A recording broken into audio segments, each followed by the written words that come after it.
আব্দুর রবের নেতৃত্বে ডায়মন্ড হারবার রোডে নলেজ সিটিতে শুরু হয়ে গেল পৌষ মেলা 2026।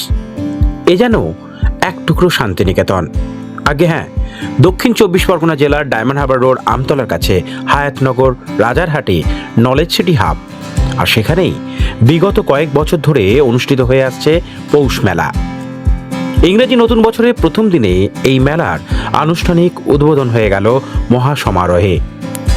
সুন্দর প্রাকৃতিক সৌন্দর্যের সাথে শীতের শীতলতম হাওয়ার এক আলাদা অনুভূতি সকলকে মনোমুগ্ধ করে তুলবে। সোনাঝুরি মঞ্চ থেকে কিংবা আম্রকুঞ্জ, বকুলবীথি, নজরুল মঞ্চ সবেতেই আগামী 4 দিন ধরে মোট 235টি সাংস্কৃতিক সংগঠনের শিল্পী, কলাকুশলী, বাচিক শিল্পী, নৃত্য, গান সবকিছুর পারফরমেন্সে জমজমাট হয়ে উঠবে। নলেজ সিটির কর্ণধার আব্দুর রব মহাশয় জানান, পৌষ মেলা ইতিমধ্যে 2017 সাল থেকেই মানুষের মধ্যে আলাদা করে একটা স্থান করে নিয়েছে, যা শান্তিনিকেতনের ধাঁচে আমরা আগামী দিনে সকলের হৃদয়ে আরো বেশি বেশি করে স্থান করে নিতে পারবো। শান্তিনিকেতনের আদলে আমরা এই পৌষ মেলা শুরু করেছি। শান্তিনিকেতনে যা হয় আমরা এখানে তাই করি। শান্তিনিকেতনে বসন্ত উৎসব হয়, পৌষ মেলা হয়, অলকর্ষণ হয়, আমরা এখানে করছি।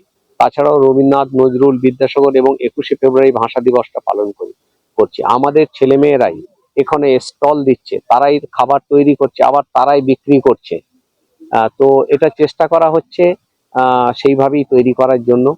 তো এখানে 235টা সাংস্কৃতিক সংগঠন এবছরে পার্টিসিপেট করছে। পশ্চিমবাংলার বিভিন্ন জেলা থেকে তারা আসবে এবং 4টি মঞ্চে, বকুলবীথি মঞ্চ, সোনাঝুরি মঞ্চ, আম্রকুঞ্জ মঞ্চ এবং নজরুল মুক্ত মঞ্চ, এই কটা মঞ্চে ধারাবাহিকভাবে অনুষ্ঠানগুলো হবে। আগামী দিনে কি পরিকল্পনা আছে? আগামী দিনে আমরা মেডিকেল কলেজ করব, সেই উদ্দেশ্যে আমরা এগিয়ে যাচ্ছি। 460 বেডের হসপিটাল আমাদের চালু হয়ে গেছে।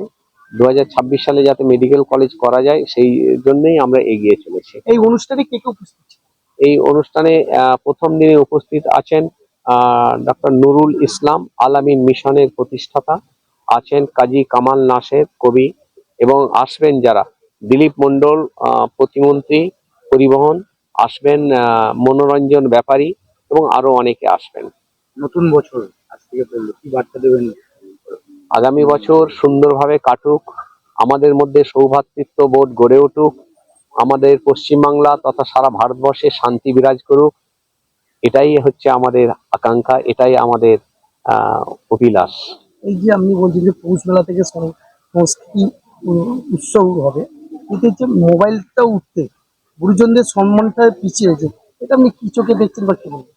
গুরুজনদের সম্মান দেওয়া বন্ধ হয়ে গেছে? না, গুরুজনদের সম্মান দেওয়া বন্ধ হয়নি। গুরুজনদের আমরা সম্মান করি, গুরুজনদের আমাদের সম্মান করতেই হবে, তাদের ভালোবাসতে হবে, তাদের নির্দেশ আমাদের মেনে চলতেই হবে।